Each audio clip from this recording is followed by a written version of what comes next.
Morning. Welcome to our morning meditation. I am the Reverend Dr. William L. Johnson III. I am a chaplain at Christian Hospital Northeast, and I am excited to share these messages with you. Every week, I try to share a word or a message of inspiration and encouragement to each of us so that we might be able to find something to help us through not only the day, but the week. And I find it that these messages speak to me, first of all, because I am impacted just like you. I struggle just like you. We navigate through life in much the same ways. And we've discovered some of the challenges that are before us that are similar and alike. And so I'd like to share with you for a few moments these messages, and I hope that you can give us your feedback because you're important to us. Today's message is entitled Learning How to Float. Learning How to Float. Last week, we began a message and started with talking about trusting the process. And in doing so, we were reminded that in order to do that, trusting the process is not easy. It is difficult. It's risky. It has some requirements and, yes, some rewards. But even trusting the process is still not easy, even though we know the process has a purpose for us to bring us to the place for whatever it is we are assigned to do in this world, and whatever we'll be doing in the course of our lives has meaning and power. Even though we'll accomplish that through the process, it's still not very easy. And let me tell you why. Because trusting the process is not done in a vacuum, but it is done in the context of feeling ourselves fighting with belief and faith.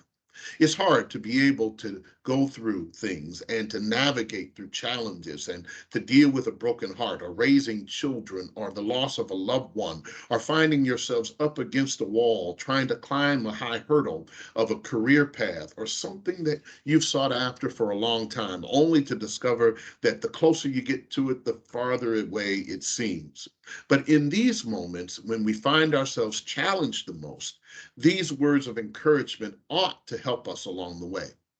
Learning how to float as a part two to trusting the process is a reminder to us that it is important not just simply to fight and struggle all the time, striving to get to where we will try to go on our own. Mark Nepo, which many of you have heard me talk about, one of my favorite authors and writers and thinkers, offers us some words here that I think might be appropriate for our conversation. He says, when we stop struggling, we float. He's highlighting, and he tells further a story that I can identify with being in a big pool of water. When I was growing up, I spent my summers, warm summers like they are now, at the swimming pool, trying to learn how to swim, and then swimming and diving and having fun and enjoying my friends and all the things that came with being at the pool. But one of the things we had to learn for safety is that in order to be able to enjoy swimming, we had to first learn how to float. Now, to float means that you no longer fight the water. You don't no longer fight the urge when you're submerged around all these things to try to figure out how to scratch and survive. It's the fastest way to sink, they used to say. And many of us in real life find ourselves up against challenges and difficulties and hardships and broken hearts and broken wills and broken dreams, and we fight for them. We are coached. Fight, fight, fight. Get in the fight. Try harder. Do better. Strive harder. And all those things sound good, but they don't work in water. In water, you have to learn how to discover that this thing is bigger than you. It is not a terrain or a place where you can manage easily. You have to trust that there's something in you and something around you that has more power and more ability than you. And often we find ourselves there. We are dealing with difficulties and challenges that seem overwhelming. And in those moments, striving and fighting may not be the way to go.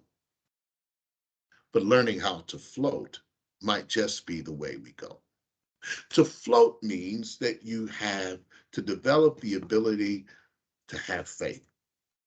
Faith is one of those things that's really hard to manage. We struggle with it between doubt and faith, between understanding and belief. In other words, we are often in between these places when difficult decisions come our way. We have to make decisions sometimes that are not easy. They are not black and white, but they are often gray. And in those moments, we have to learn how to float. In other words, have to learn how to have faith, to live, to obey what it is that is inside of us, to be assured that we can make it, and to trust the process. Yes, all of those things that I just said. It's important to float, to have faith, to live our lives, to be obedient in the context of what it is that we know is right, uh, to be assured that we'll make it, and to trust the process. In these moments in our lives, we discover that there is something beyond us. And just like Mark Nepo mentioned, it is a reminder to us to let go of the fight and relax and trust that there's something in us and something around us. In water, it's oxygen that always floats to the surface. But the more you fight, the more you take away your natural ability to float. So I want to encourage you along the way. In some ways, you'll discover that as you make it through, you'll float through it. Many of us have found that to be the very true reality, that when we stop fighting for it, we found ourselves making it through easier, better, stronger, more confident, and more encouraged along the way. I remember not long ago, I found myself, several years ago now, on a family vacation. And there we were met with an accident, in a boating accident, really. Our little boat, our little canoe in the middle of the lake flipped over. And there we were out there trying to survive and float until help came. And while we were there, we struggled. And I knew how to swim. Others knew how to swim, but there's some who did not. And we found ourselves trying to rally for those who could not, and trying to coach them not to fight the urge just because the water was coming around your face and around your body in places that you had not been used to. The opposite thing to do is what you needed to do. To fight the water would have ended in tragedy. To be able to relax and allow the water to hold you up was what it is we needed to trust in. Like me and like others, we laid our heads back and looked to the sky and relaxed and got still. And even though parts of our bodies were submerged under the water, there we discovered that over time, the more still we became, the more we were able to move closer to the surface. In other words, I'm saying to you now that whatever it is, whatever trouble, whatever difficulty, whatever we face that seems as if it's overwhelming, don't let it get the best of you. You're going to make it, and you have to learn how to float. Floating means you learn how to trust that you'll make it. Last week, there was a passage of scripture that I read as we were talking about trusting the process. One of them was the 23rd Psalm, but the other was from the book of Proverbs, the chapter 3, verses 5 and 6, that says this: trust in the Lord with all your heart and lean not unto your own understanding. In all of your ways, acknowledge God, and God will direct your path. Trusting God with all your heart, and don't lean to your own understanding. In all your ways, acknowledge God, and God will direct your path. It's one of my favorite scriptures, and I don't know about you or whether or not you share the same faith tradition as I, but I've learned that what it was really saying is learn how to float. Trust God with all your heart. And in your heart, all the things you're passionate about, all the things you're concerned about, all the things you're worried about, those things you have to trust God with. Trust God with all your heart and lean not to your own understanding. Heart first, understanding next, your mind second. Trust in the Lord with all your heart and lean not to your own understanding. Your ability to think it out, your ability to straighten it out, your ability to try to figure out how to navigate what's happening is not the best way to go, but to trust the one who is bigger, our creator, to know better how to navigate even these moments and circumstances that make us feel like we're drowning and that we're overwhelmed. The sensation of feeling that way is not the same as the reality. And the truth is, you have to say to yourself, I may feel like I'm drowning, but I'm not drowning. I may feel like I'm going under, but I'm not going under.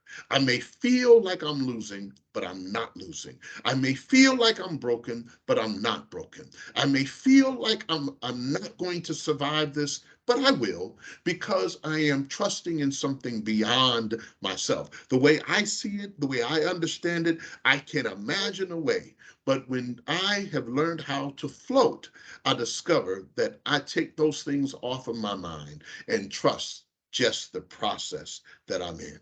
It's okay to do that. And it does not mean you're neglecting your responsibilities. It doesn't mean you're shirking responsibilities. It doesn't mean that you're being lazy or not engaging your problems or not addressing it in all the ways you hear the talking heads and the people in the background and in the peanut gallery speaking to your life. You be reminded that you're learning how to float. And when others ask, what are you doing? You just tell them, I'm floating. I'm learning how to float. When I was growing up as a kid, I discovered I loved good old R&B music. And there was a group, can't remember the name of it now, it will come to me in a little bit, but they had a song called Float On, Float On, Float On. I want you to float, float, float on. I would sing it for you, but I don't want to ruin the message. What I want to say to you is float on. Learn how to float. That means letting go of the striving and the struggle and the hardships and the headaches and all the things and the worrying that goes along with things you cannot fix. Fix what you can. Do what you can. But when you start feeling the weight of the world on your shoulders, float on. You give it to someone beyond yourself. For me, my tradition says I give it to God. I tell God about it and then I let it go. I learned how to float. And you know what happens when you do that? You allow for the natural gifts that God has given, or the grace that God has, or the circumstances around us to work themselves out on their own. And I have a track record in my own life of watching when I let go, I found that I was able to get free and to flow. Now, when I look back, I don't even remember what I was worried about in the first place or what the real concern was. I just found that I was strengthened along the way. I had faith to live my life in an obedient way to what it is that I was supposed to do, assured that I would make it and trusting the process along the way. Float on, float on. Thank you so much for giving us your time. I hope that this message is encouraging. Please let us know how you feel about it, how it helped you along the way, and send us an email. We'd love that. william.johnson@bjc.org. Give us some feedback about how we can do this a little better and be encouraged as you go through the course of this week. Remember, you are loved, you are appreciated, and you are irreplaceable. That's real and that's true. These messages are meant to inspire and encourage for you and for those in whom you come in contact with.